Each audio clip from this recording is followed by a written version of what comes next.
na parte de terça-feira, o Cordeiro Pascal. Ele, Jesus, é o nosso Cordeiro Pascal.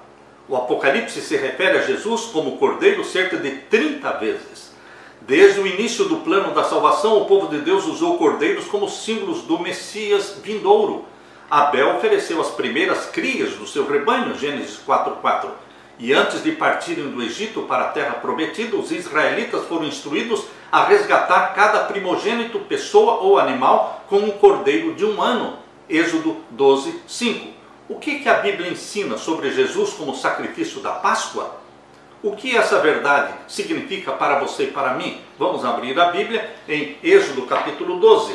Êxodo capítulo 12 mostra a instituição da Páscoa, quando pela primeira vez a Páscoa foi celebrada no Egito. Êxodo capítulo 12, a instituição da primeira Páscoa. Aqui diz o verso 2: este mesmo mês vos será o princípio dos meses, mês de Nisan, o primeiro mês do calendário religioso. Este vos será o primeiro dos meses do ano. Falai a toda a congregação de Israel, dizendo: aos 10 deste mês, tome cada um para si um cordeiro, segundo as casas dos pais, um cordeiro para cada casa. No dia 10 era escolhido o cordeiro, que seria morto no dia 14. E aqui diz o verso 6: e o guardareis, escolhiam no dia 10 e guardavam até o dia 14. E o guardareis até o 14º dia deste mês, e todo o ajuntamento da congregação de Israel o sacrificará à tarde. E tomarão do sangue e pô-lo-ão em ambas as ombreiras e na verga da porta, nas casas em que o comerem.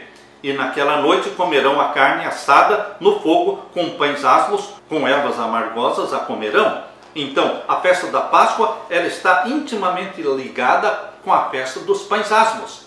Porque a Páscoa fala da morte do cordeiro e a festa dos pães asmos fala do comer da carne daquele cordeiro, com ervas amargas a comerão. Portanto, queridos, você não consegue separar essas duas festas, porque elas estão unidas. Por isso Jesus criou a Santa Ceia. A Ceia do Senhor é uma celebração da Páscoa, porque nós comemos do pão, que simboliza o corpo de Cristo, e bebemos do suco da vide, que representa o sangue de Jesus Cristo. Nós não celebramos a Páscoa, não mais.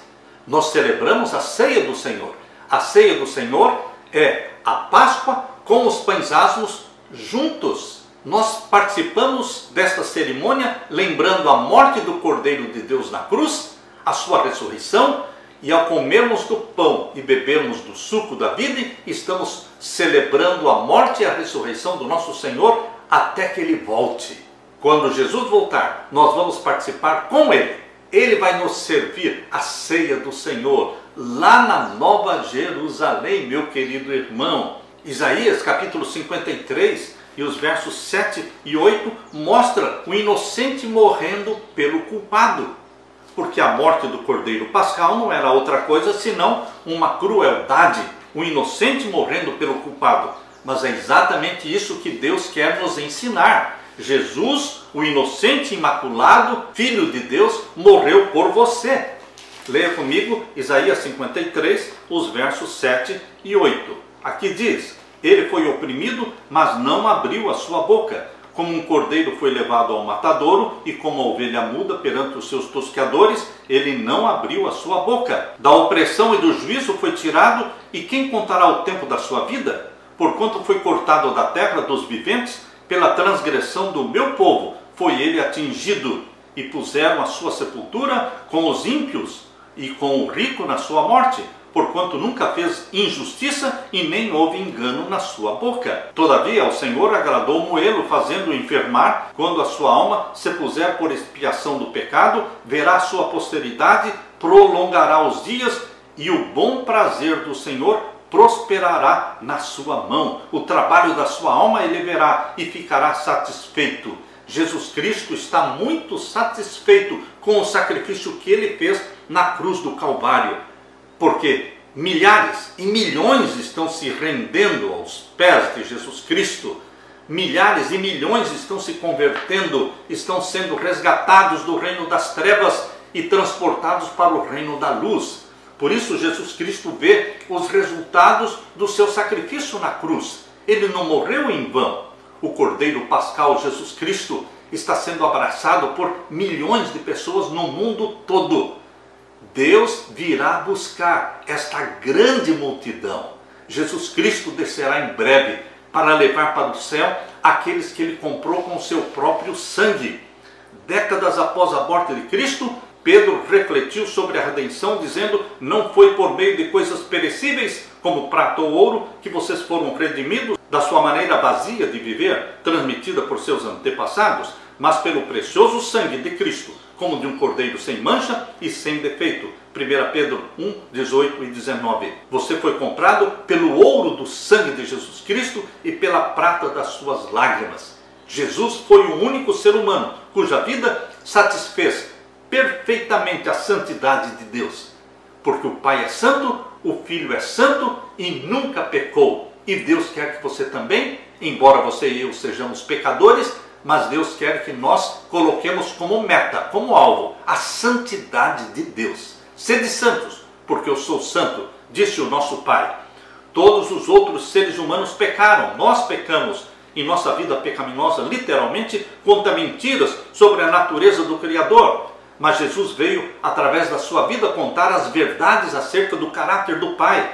Tornou-se Jesus Cristo o último Adão. 1 Coríntios 15, 45. Fala que Jesus é o último Adão. O primeiro Adão trouxe o pecado. O segundo Adão, o último Adão, Jesus Cristo, trouxe perdão e salvação. Onde nós falhamos, ele foi perfeito. Em sua humanidade, ele era tudo o que a raça humana deveria ser. Refletia a glória de Deus. Por isso ele disse: quem vê a mim, vê o Pai. João 14, 9. O provérbio conhecido hoje, tal pai, tal filho. No caso de Jesus Cristo, nós dizemos o contrário, porque nunca jamais alguém viu o Pai, mas nós conhecemos o Filho. Tal filho, tal Pai. Jesus veio para revelar o Pai. Jesus foi crucificado na festa da Páscoa, reforçando que ele é o cordeiro antitípico. Em 1 Coríntios capítulo 5, e o verso 7 diz: alimpai-vos, pois, do fermento velho, ou seja, do pecado, para que sejais uma nova massa, assim como estáis sem fermento, porque Cristo, nossa Páscoa, foi sacrificado por nós. Cristo, nossa Páscoa. Você tem a Jesus Cristo como sendo a sua Páscoa? Ou seja, você come da carne e bebe do sangue de Jesus Cristo?